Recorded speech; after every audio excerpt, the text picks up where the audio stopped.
Hi, good evening. You're listening to Proppy Parables, episode 24. My name is Vivian Chong. I am the ESG advocate of Proppy app. I'm also the host for tonight's episode of our Proppy Podcast, powered by Proppy app. If you'd like to know more about Proppy app, please get in touch with us. You can reach us on our social media channels. So today, other than having a live session, we are also recording this podcast to be posted in our social media channels, Facebook, Podbean, and YouTube. So please subscribe to our channels and you'll be notified on our newly. And also some housekeeping, a reminder to our audience who are listening in live today on our Zoom meeting room. Please turn off your video and audio throughout the session as we are recording this podcast. And by the end of the conversation today, after the closing, you can stay on and you can also then turn on your video and audio to say hi after we close the conversation. On today's episode of Proppy Parables, the title is Let's Walk the Talk. I have three VIP guests today, three community activists who have been really walking the talk. Today we'll be talking about how did it started for them, what's happening now on the ground in Malaysia, and how we can help. So first of all, I have Joanne Wee with me. Hi, Joanne. Hi. Aloha, Hi. everyone. So Joanne is the chartered president of Rotary Club Kepong Kuala Lumpur. And usually to really get to know more about our guests, we will invite our guests to introduce themselves. So can you tell us more about yourself, Joanne? Yeah, I'm Joanne Hui. I was born in Ipoh Perak and raised in Teluk Intan. I'm the eldest among three siblings. Basically, I'm into business management and operations, from setting up a companies to hiring, running the whole operations of a company events, branding, IT system, finance, and etc. I set up a insurance brokers company too in Hong Kong with PIBA. They have two associations. One is PIBA and CIB, Professional Insurance Broker Association, and also the Confederations of Insurance Brokers. So basically, the requirement is very simple. The chairman of the company itself need at least 5 years experience in management and sales. So the normal procedures to set up that company might take up 9 months up to 1 year, but I make it in set up a few brokers company. Actually, it's a chain companies in Hong Kong. Besides that, I set up a few companies in Southeast Asia, Manila, Philippines, Jakarta, Indonesia, Thailand, Malaysia, Singapore. I'm also into special economy zone in Poipet, Cambodia project back to 2019, but unfortunately, the COVID-19 hits us. I did sign the agreement with their governments. I was in Bion TV, BTV, and Cambodia National TV3. The purpose of this project is to offer the job opportunities to the local Cambodian. Wow, that's really amazing, Joanne. Wow. Thanks, Joanne. All right, and another important guest for today is Hanim Seymour, a psychotherapist who came back from Australia just a few years ago. Hi, Hanim. Hi, nice meeting you. Lovely meeting you, Vivian. Yes. Can you tell us more about what you do? What I do in my professional role, which is as a psychotherapist, stroke counselor, is to provide help, psycho-emotional help to people who come to me. In Malaysia, I actually provide this service for free because when I came back from Australia, I went to Australia as a late mature student. That my life is divided into two. One was during my professional career in advertising and television. And then it didn't give me any sense, and I didn't have a degree. And then I went to university and said, screw work, pardon my language. I want to study this because I grew up poor during the 60s, during just after Merdeka, times were hard. And along the way, we actually struggled almost when I was 30, but somehow or other strangers came to me and say, I believe in you here. This is for your term fees. This is to feed your brothers and sisters. And the last person to help me was somebody who I never expected. And when I went with an envelope and said, this is the money I owe you. And that was after 25 years, I remembered. Wow. And then he said, what rubbish. I want you to promise me that you will pay it forward. So I've kept that promise. And that's the reason why I came back, set up a school in Chowkit together with my friends, called Buku Jalanan Chowkit. And what we do is we actually provide free education for parents who are illiterate, for children up to the ages of 17. And then we also do community outreach programs, and as well as upskilling for all of them. Because some of our students are stateless, meaning they are born without citizenship. And in my role as psychotherapist, I work with NGOs like Women's Aid Organization before, Yayasan Chowkit before, Orphan Care, Rumah Kebajikan, Good Shepherd, and one or two others, they don't want to be named, to provide training, ethical engagement, as well as training mentors, as well as training social workers on how to engage ethically, and then working with their clients, many of whom are trauma survivors, including children. So that's been 7 years already. Yeah, and then ever since COVID, Buku Jalanan Chowkit has, because of the community we serve, we are now also a food bank. Yeah. Oh, also a food bank now. Yeah. Except that we serve the community there rather than a bigger community because of the red zone and restrictions. Yeah. But we are a food bank. All right. Wow. That's really amazing. Thank you, Hanim. Actually, these are the people who are very, very down to earth, you know. When I before I talked to them, I was like, can you introduce yourself, including Jeremiah, and they were like, very low profile, we all, So yes, thank you for telling us so much. So we have also Jeremiah Fu. He is a writer, a composer, producer, filmmaker, and educator for cinema and digital platform. In fact, he has his own YouTube channel. Hi, Jerry. Hello. Hi. Jeremiah. Yes. Hi, Jerry. Can you tell me? Yes. I'm supposed to introduce myself. Okay. Yes. I'm a very old man. That's quite obvious. My life can be broken down into like 4 areas. I started out in music. So I was composing, I was producing music for people. Some of the artists probably if you heard of people like I've done marketing for Yo-Yo Ma. Yes. Like that, yeah. And then we also did a concert for Ayumi Itsuwa, a Japanese singer. Yes. We also take care of the people like Saiko Matsuda and all that. So that was my first life as a musician. Then I went into media. So I became a reporter. I've been writing professionally for The Star. But because the sense of fulfillment is slightly different, because as The Star, you're telling other people's story. As a composer, we write stories about ourselves, right? It's from us that we tell you something about us. Yes. Then I thought, then there was, Malaysia during the late 90s, there was some political turbulence. So I thought maybe it's time to leave the country. So I went back to Singapore. I don't stay in Malaysia for a long time. Then I went to Singapore. Then we started my next journey into media, as in filmmaking, where our company were doing things for Disney, and then we were producing movies, and there's some horror films that were produced by my former company. Then I came back to Malaysia because of some family issue. My mom was sick. I need to come back and help out at home. And then somehow or other, I got stuck into the building of local digital industry. Cyberjaya was coming up, and then we were experimenting with different things. YouTube was coming up, so we were all trying to experiment, figuring out if the right way to go, should we digitize, what is a digital transformation of media and all that.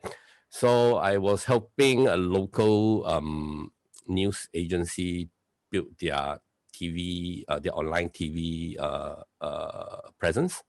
Right. The names are, but there's only one very big one.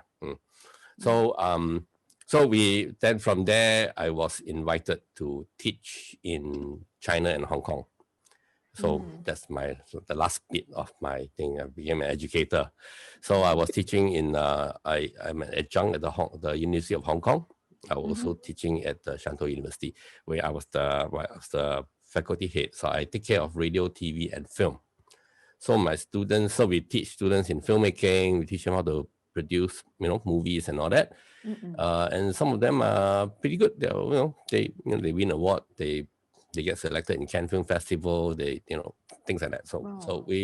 So that's, and then as I was approaching my, time of getting old and find a place to die alone, I decided to come back to KL and have a look, and the pandemic happens.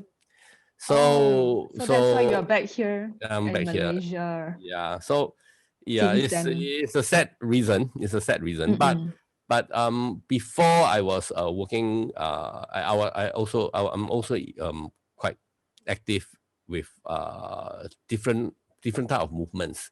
In Singapore, I was doing music movement. We were using music to promote, that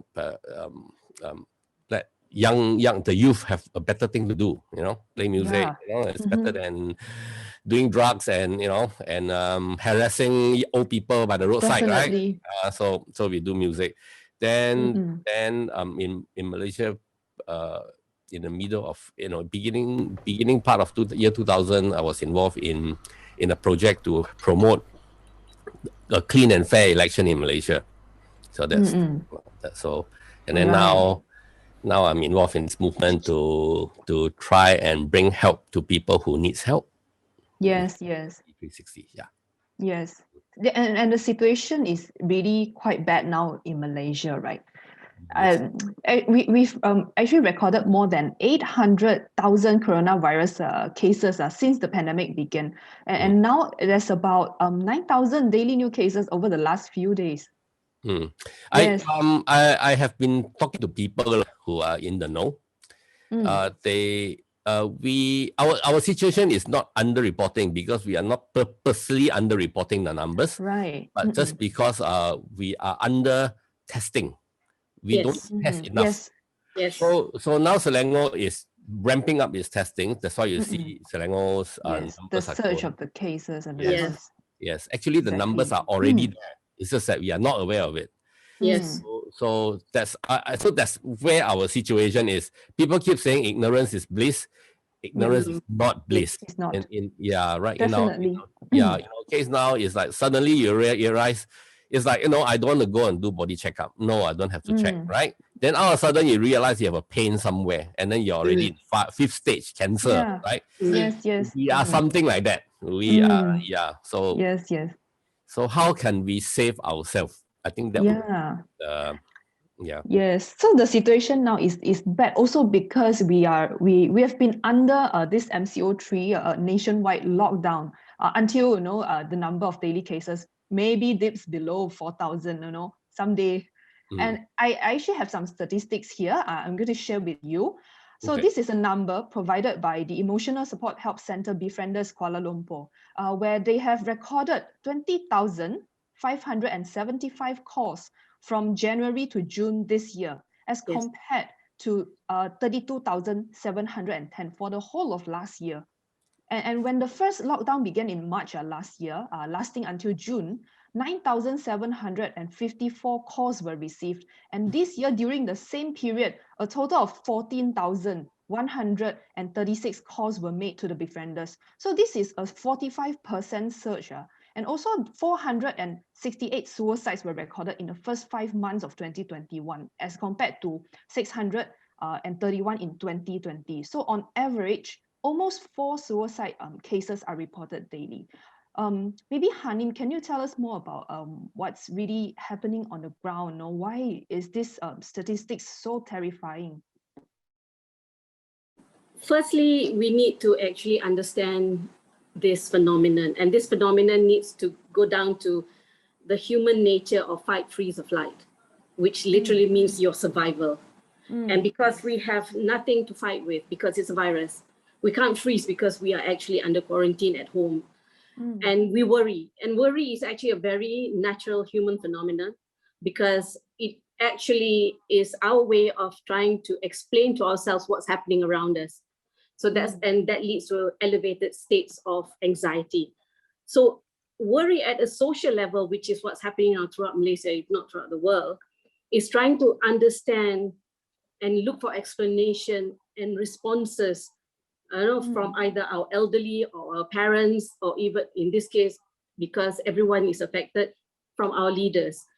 Yes, we have had a lot of information bombarded about SOPs on how to stay safe, but there is no SOP on how to save psycho-emotionally, mentally, and emotionally, how to stay safe there. For one thing, stay safe. Yes, when you stay safe, you stay sane. Not necessarily safe, but at least stay on an equilibrium. That's what you need, because the psycho-emotional window, human window of tolerance is large when you're normal, but when there are pressure, it comes down. So anything that excites you becomes almost over anxiety, and anything that affects you, you become low, and that can be depression or depressive states, or even suicide ideation and suicide attempt. So what we need to do is understand that we can do this for ourselves, because there is no structure.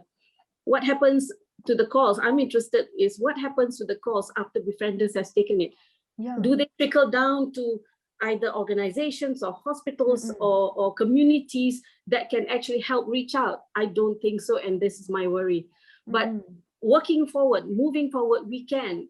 This group can actually help start either a buddy system, or be a mentor system, or say even a group support system, which is very, very straightforward, which doesn't make people feel too isolated. Humans are not made to be in isolation, because we're very gregarious. We need people to socialize and to form our concrete self. And in order to do that, you need to socialize. So the sad thing about SOPs is that because we're reducing our exposure to the virus, it has also led us to feel isolated and lonely, trapped even, and almost feeling useless, very useless. And that exacerbates and heightens our anxiety to the point of incident reports of violence, self-harm, substance abuse, suicide ideation, as well as harm onto others. And, and sadly, as you yourself have mentioned, the completion of suicide. So stress actually is good, because stress leads us to propel us like a blue flame to action, towards action. Unfortunately, this stress has no outlet. And this stress is worrying, because it leads to anger, fear, sadness, worry, numbness, or frustration, and feelings of helplessness. And over time, if this is not addressed, it helps to actually change us in ways that we don't recognize. And the worst part is that how we treat ourselves is reflected in also how we treat others. We may treat them worse, we may treat them badly, or we may self-isolate, or sometimes, sadly, we have had cases of abuse. And this is how we need to start talking. And I'm so glad you brought it up in this first meeting, this podcast, because there are ways forward. We are not experts, but we can actually say we can do this together. This is where we walk the talk. We walk the talk together. Yes. Thank you, Hanim. And other than struggling with emotions and stresses, so many stresses, many are also struggling with their daily income, food. Business owners are all struggling. Joanne, you have done a lot of charity work through Rotary Club, right? Can you tell me more about that?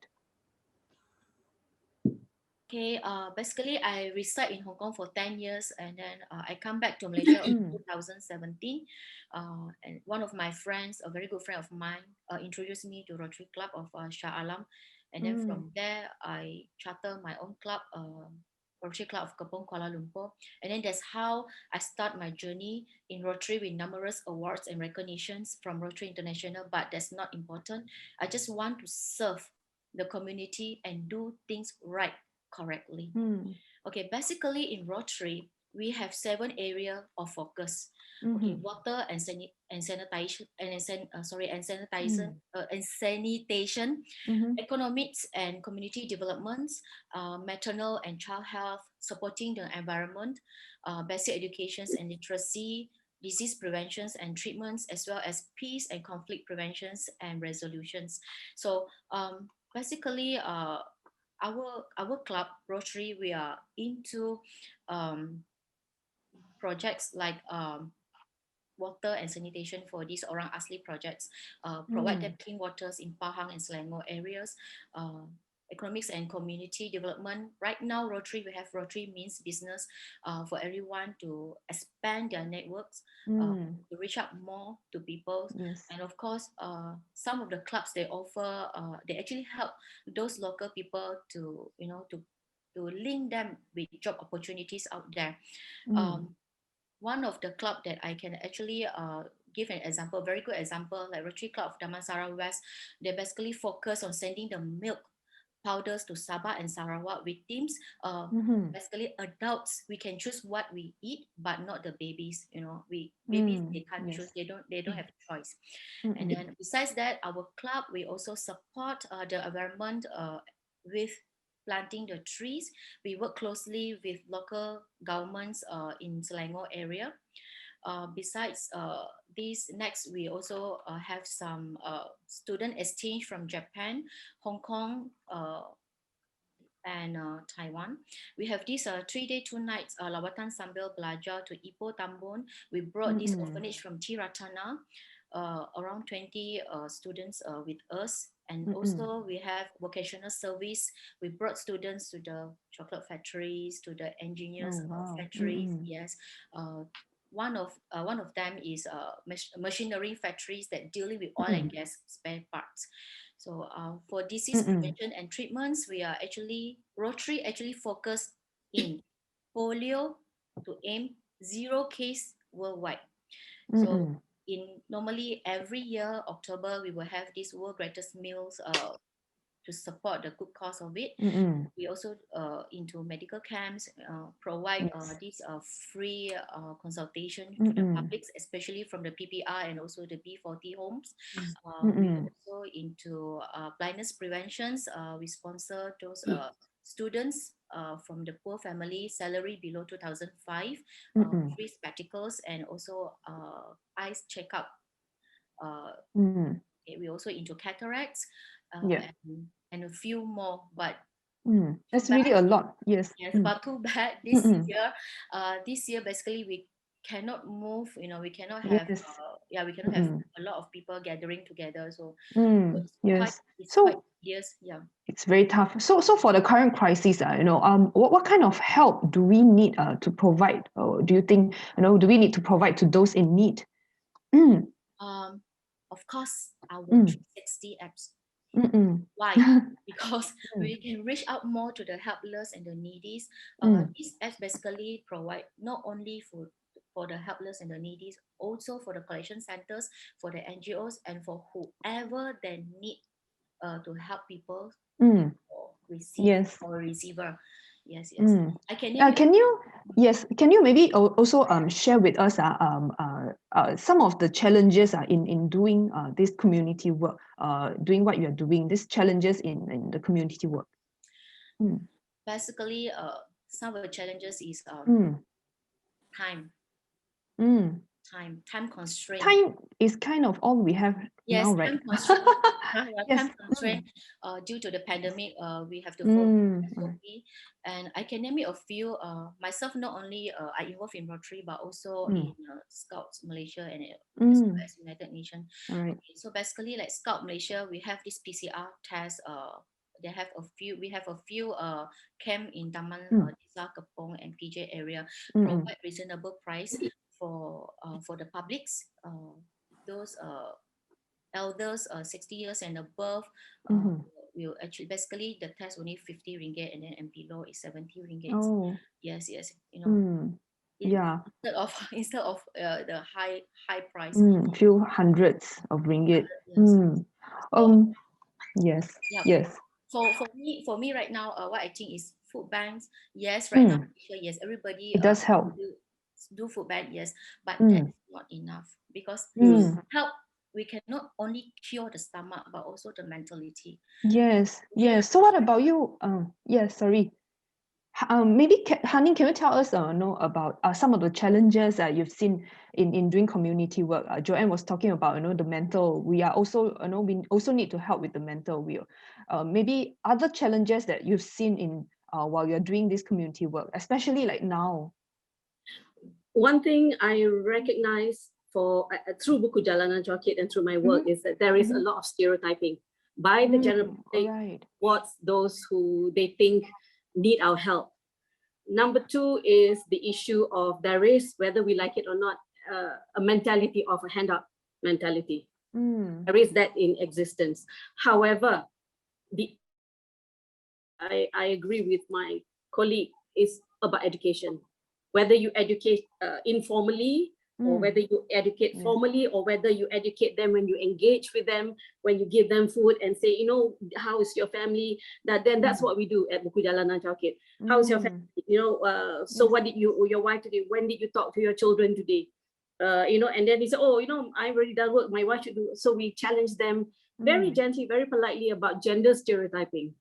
Yes. And then there is the issue about having the need to also respect them, because whether or not we help them, they have managed to cobble together their lives.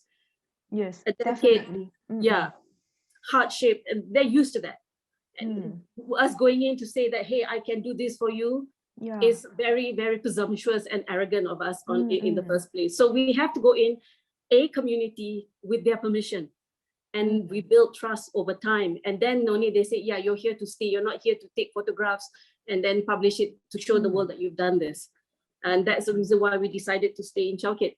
And we've been there for 7 years. But more of a concern on another level would be how the people who help them almost all of the time don't look after ourselves. And that is my concern, burnout. In Australia, where I used to work in mental health, we got what we call clinical supervision. This is counseling on a professional level, because we dealt with schizophrenia, mental health, addiction, depression, anxiety, suicide, and we needed to offload this. They don't have it here. Definitely. And just before COVID happened, I actually wanted to enroll back at Curtin University to take a postgraduate diploma on the subject of clinical supervision, so I can continue. But then I spoke to my supervisor and she said, that can wait. I'm just doing that. What's happening right now, not just the frontliners, but people who dish out help, who offer help, who provide help, are so burnt out because it's non-stop. And that is what we need to see. The help that we give is not just to the people, but we when I say we walk alongside the people who need help, but the people who help need to walk alongside each other, say, hey friend, they come. too need support and help. Yes. And this is why I love Community 360, because it sees everything holistically, very holistically. Yes. And so Jerry, yes, sorry. Jerry, what brings the three of you together? There's in every supervillain movies, there's a supervillain in the background. Okay, I will not mention his name. He's a person whose name we cannot mention. Anyway, before the pandemic, I was involved in. Actually, I come from the education background, and I see the current issue as a fire going on, and there are people who are trying to put out the fire. And putting out the fire, there are many means. One is, of course, reduce the temperature, right? At least people are not people do not suffer. The other one, of course, is to rescue the injured. Right? In this our case, we have a lot of collateral damage where there are people who are injured, there are people who are lost their livelihood, they cannot, loss of hope. And then loss of hope is the core what's that word? Cause for of depression, because there's no hope. I'm feeling that myself, right? Because you don't know when it's going to end, you don't know what's going to happen, you know where help is coming, and and nobody seems to be able to help you.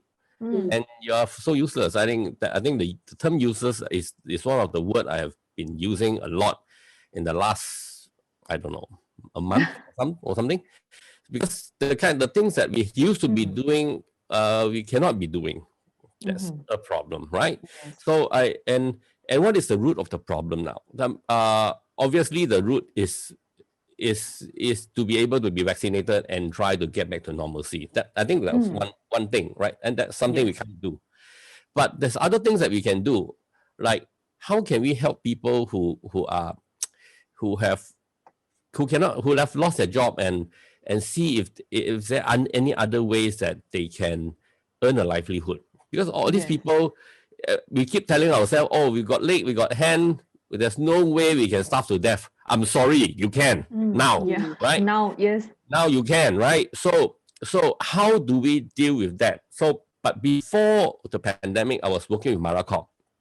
Maracop is an education organization under the Malaysian government, right? Under MARA actually.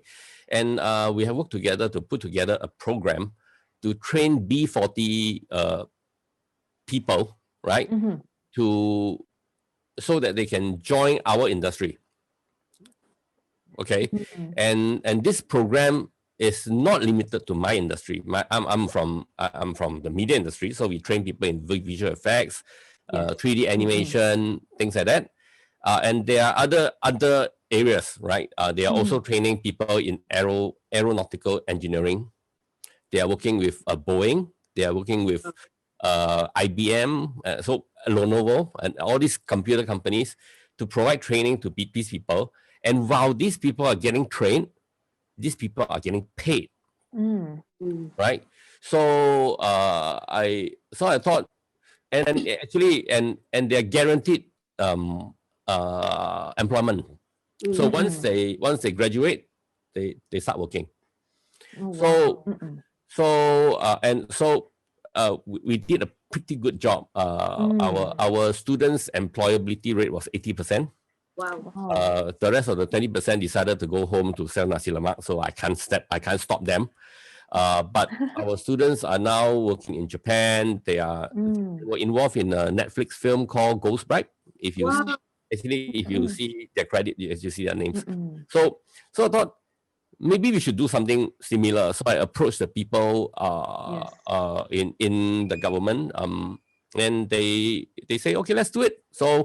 So I will be making some announcement, hopefully in this next 3 weeks, that we are going to revive something similar. So wait for your good news. Yeah, so students can join us. We will train them for a different industry. For example, if they are in a graphics design company, but the company closed down. So they don't have a job to go back to, right? But they have basic skills that we can retrain into and let them join our industry. So we are also looking into bringing in more projects in, because India is having problem now. We all know India has problem. So a lot of the jobs India is getting no longer going to India, because there's no one in India to pick up the work. So some of the jobs come to Malaysia, but we are as bad as India now. So we are trying to figure out a way to at least solve the sense of uselessness. You know what I mean? At least I'm not attending a class, I'm learning something new, and once I finish learning, I have something to do. Then I feel useful, right? So I think that's where education can come in. I'm only a little guy in a very small industry. I'm sure there are other people bigger industry who can offer the same level of training and employability. And maybe they can join us. I don't know how they can join us, but maybe they can, right? So for us right now, we managed to get the government's because the government is useless to keep giving grant to people. You know, because money you keep giving people, the money will disappear and goes nowhere.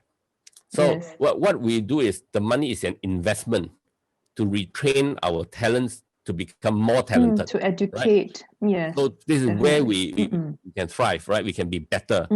So how do we become better? So it has been bothering me for the last 2-3 weeks. Even as the person who cannot be named asked if I can come on board and chair this C360. Yes, Joanne and Hanim has been talking about C360. Yes, so actually the three of you were brought together by this movement. By this movement, yes. Yes. So tell me more about it. Yeah.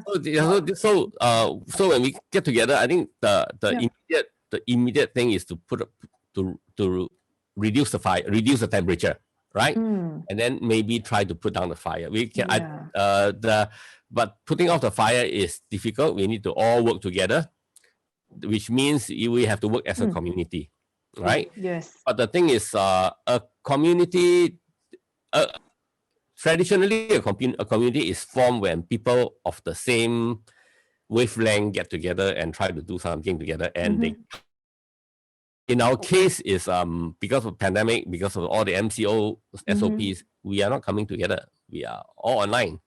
So, so thanks to technology, right? C360 behind the scene, there are a bunch of programmers. Names we cannot name. Again, actually we can. We can. Dr. Max, etc. Right?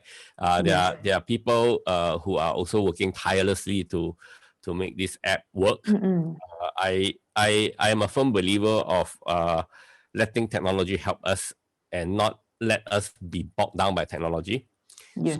So we try to streamline the way this technology can help us. At least try to cut down the time needed to bring help to those people who need help. Our biggest issue now is we don't know where help is needed, and we don't know all the people who can provide help. We don't. So C360 as a community is attempting to bridge this gap, and this gap in between, there's this thing called distrust. So we need so how do you know this person is not trying to rob you or hijack the program? And so we try to bridge that gap. This person who is coming to us really needs help, and this person who's going to help can really help you, because there are people who say, I can help, but he in the end he's not really helping. So we try to bridge that gap. So I think this is what C360 how it can do. So on this at least top level, we can at least try to reduce the people implied. I think that's the first thing. Then the deeper thing would be the mental health and psychological needs of people. All of us need help. Actually, all of us are suffering from PTSD. Yes. Maybe Joanne, in your opinion, does this community 360 support what the current charity work or food bank that people out there is providing? How exactly can it help? Maybe you can tell us more about it. Yes. Basically, C360. Okay. Yes. We have 3 sessions. The first session is the white flag for the needy and the helpless call for help. Okay, when they need help, they basically can raise their flag in 360 apps. And then the second one is our supply center or the collection centers. If you see the blue apple, means the food bank is there. It's there. All right. And of course, we have our community support for these small business, petty traders, our neighborhood business or the roadside stores. Who are struggling, who have been struggling for more than 1.5 years. Yes. So basically, they can raise their red hand in 360 apps. All right. So that's actually quite simple and easy to use, right? Simple. Yes. All right. Yeah. So Hanim, from your perspective, how can this help the people? Actually, it's wonderful because being on ground in my role as an NGO member, I see a lot of duplication.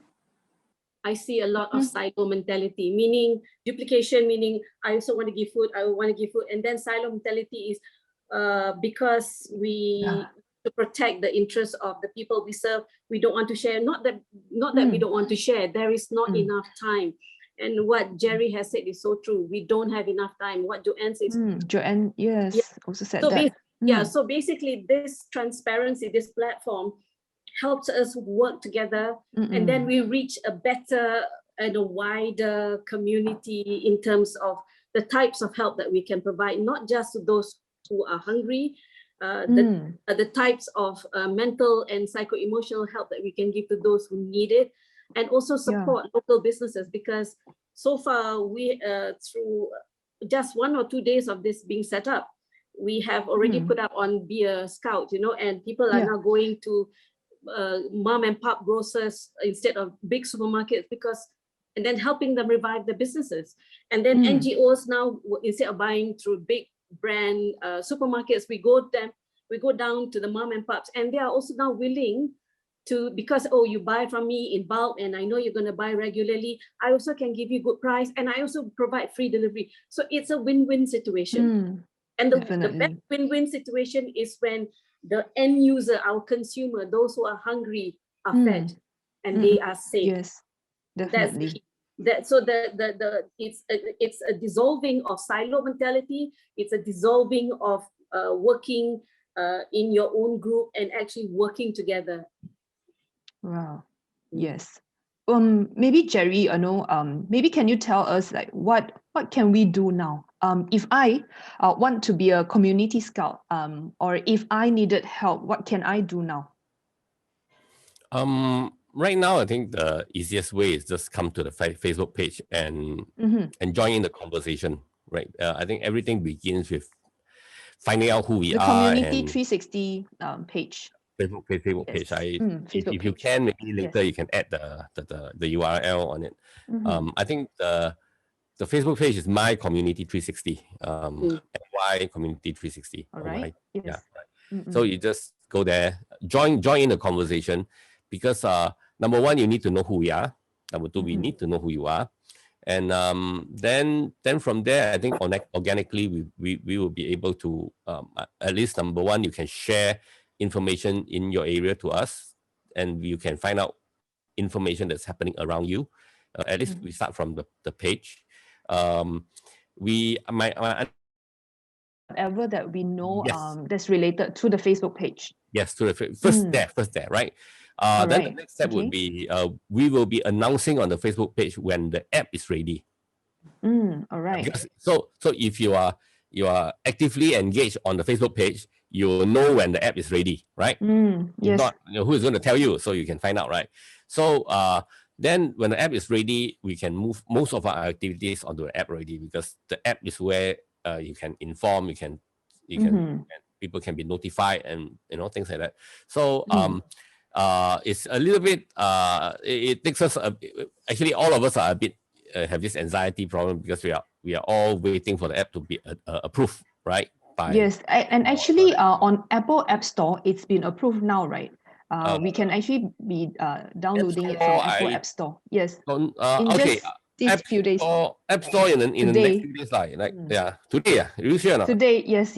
Okay, so yes, we've just gotten the announcement. So actually, we've been waiting for the announcement. Okay, so we are just waiting, Once if we can, then, because as far as I know, Apple weekends they work a bit slowly, but even Apple is also working from home. Actually, a lot of that. Yeah. So we'll see how that comes. Once the app is ready, I think we can move our activity. I think 80% of the activity on the app, and only people who don't have the app can raise their concerns on the page. So the page becomes like a small window to the big universe in C360. That would be ideal. So for now, the best is to join in the conversation. Help where you can. Raise your hand whether you need help or you can provide help, so we know who you are. There's a bunch of moderators and volunteers who are already very active on the page. Just say hi, and we meet online, and then follow SOP and get to know each other, right? Then from there, once we know, that who we are and all that, then it will be very easy. Then we are a true community. You know, we don't come together because of any other reasons, but because of wanting to help each other. So that would be good. Yeah. Thank you. So actually, I also found it very informative on this Community 360 Facebook page, because I can find all these news that other people has been posting on that page. So imagine that being placed on the app itself, on maps, literally, right? Literally, yeah. Yes. I think our shortcoming now is we are a little bit central heavy. Klang Valley and all that, a bit central heavy. So I don't know how we can reach out to Johor, Malacca. Very soon. Once we are approved on both Android and Apple, I think it will be very soon. Yeah, but that one requires people to take action. They need to go and download the app. The current thing is that Malaysia ranks one of the top Facebook user in the world, right? So that means our penetration of the page has higher potential than it is now. Right now, so we should maximize that potential.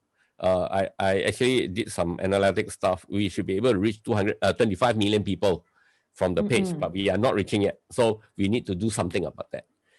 So we need more people to join us, more people to share, more people to tell the news. If you know there are people in Kelantan and he's using a Facebook, pull them in, invite them to join us, and make this a community that is more holistic rather than just focus on Central Malaysia. Then we can reach out to more people, because we don't know, because we may be able to help people in Kelantan. I don't know. Maybe. Definitely. I think this is really a great movement, in this time of the pandemic, when everything seems dark and negative, and we do see a lot of people out there extending their help, big or small. So this is something we can focus on. Han Nim, you are also the deputy chair for this movement, and as a psychotherapist, I think we would all love to hear from you. Is there anything we can or should do in this stressful situation? It sometimes seems like there's no light at the end of the tunnel. Do you have anything to tell our audience about this? This series of what I will actually invite people to consider doing is for those who actually have a better lifestyle, meaning you're not in need. And number one, stop following Facebook or social media on COVID. If you're excessively, almost obsessively reading all about it, because the anxiety exacerbates even more. And then what happens is that there'll be a truncation between your brainstem up to your lip. Down here says alert, alert, alert, danger, worry, excitement, and that's bad. So if you have to follow up, maybe just one in the morning, one in the afternoon, and one, maybe to know the stats for the day. And then after that, what do? You take the information and deal with it holistically. This is my home. It may be small, but this is my haven because it keeps me and my family safe. So that means you're not in it alone. You are isolated from public, from society, but you're not isolated alone unless you're living alone. And that's also another worry, which we can discuss somewhere else. So that means you're in this together with the people in your home. And, there is a simple way of doing it, which is breathing technique. You breathe in 4 counts, you hold your breath 6 counts, and you breathe out 8 counts. And that centers you, head, heart, and gut, and actually makes you feel the moment and be in the moment. And do this as many times as possible in a day. And the next one is to actually walk. I actually now walk 4,000 to 8,000 to now 15,000 steps a day on the spot while I'm exercising, cooking, ironing. And you don't need to do all at the same time because it'll take 2 hours. What I do is 5 minutes there, 10 minutes there. As long as you actually walk, say even 5 minutes, okay, I can afford to do 5 minutes. I bet you can already walk half a kilometer. Instead of just sitting in front of the computer the whole day. Correct. And what you need is, you see, the irony of excess storage of cortisol and adrenaline, it gets stored in your lymphatic system. The only way to leach out those negative hormones chemicals in your body is to exercise and to be active. When I work with people who have mental illness, they don't like the word exercise. So I use the word activity. Yeah. So even if you go to the toilet, I feed my husband, right? If there's 5 plates, I go to the kitchen and to the dining table 5 times, just so that I put in the mileage, as it were. And then another thing is you need to have a regular sleep routine, which means you need to have good sleep hygiene. I wish I can actually tell you more about it, but I would love to talk about on another day. Sleep hygiene and rest hygiene, and more importantly, because over here there is none, we need to start a buddy system. In Australia, you have that, a buddy system, a mentor system, and a group support system, which actually can say, hey, and then you do a tree, you know, where you have an emergency tree. If I'm triggered, these are the people I call. And the person who receives the call, safety network for yourself. Correct. Kind of. Correct. And then the person who receives the call, hey, I'm here. If you want to cry, you know you can cry safely because I'm here at the end of the line. You don't advise, you just listen. And sometimes all the person needs to know is there's somebody else listening, because to confide, and we are a cultural society, we're a collective society where culture, there's hierarchies, you know, the father and the mother, you don't confide in sometimes people younger than you, but you can talk to somebody who's not in the family, but who are your family or friends. And that's something that we hopefully 360 is going to maybe launch in not so distant future, because that's key, because we don't know how long COVID is going to stay. And even if COVID goes away, the effects psycho-emotionally of the last 2 years is we don't know how long the magnitude of that effect. Especially when now, I'm sad to say, you know, I've been getting phone calls unsolicited where people call me because they know I do trauma work, of parents who are desperate because of their children self-harming, and it's worrying. It's really worrying. Thank you. Okay, I've just searched the app. It's in the App Store now. So maybe you can make the announcement formally, Jeremiah. So okay, I would like to formally announce. Everybody online now. Yes, you can now go on App Store if you're an iPhone user to download the app. You just go to App Store and search for Community 360 numeric, and you find us. Please download and register. I think you can just use your Facebook or Google or just come up and then let's get to work. Yes, let's walk the talk. Yes. And also, before we end our podcast show today, Joanne, as the Secretary General of Community 360 Movement, do you have anything to say to our audience? Yes, please spend more time with your loved ones, your family members, parents, your friends, and also your neighborhoods. Be they not necessary to be present physically, you know, you can anytime call them, give them a call, you know, just say hello, you know, how are you? Or even you can just do a very simple and quick video call. And also if you find out people around you that have the suicide thoughts, please, you know, help them to connect Malaysia Suicide Prevention Hotline 0376272929. You are not alone. And of course, take care of yourself, people around you, and be a responsible Malaysian. Please follow the SOP and go for vaccination. Yes, thank you. We also actually have a list of contacts and hotlines for anybody in need of help. And I think we will share that in our Community 360 page later. That's actually shared from Hanim. So thank you for that. And also, Jerry, as the chairperson for this movement, can I also invite you to say something to our audience before we end this? Wow. I have been saying a lot of things, but okay. I think in closing, this is just the beginning. And it's when people keep telling you, "Oh, it's just the beginning," it actually gives you the refreshing feeling of hope. But in our case, I think we are in the middle of something really bad, and let's hope this is the beginning to get to a better place. Let's walk the talk, get together, and work together. Thank you. Thank you. And many thanks to Jeremiah, Hanim, and Joanne.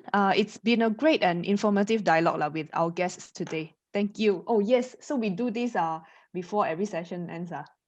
Jerry, the sign. I thought we do the Korean style. What a talk.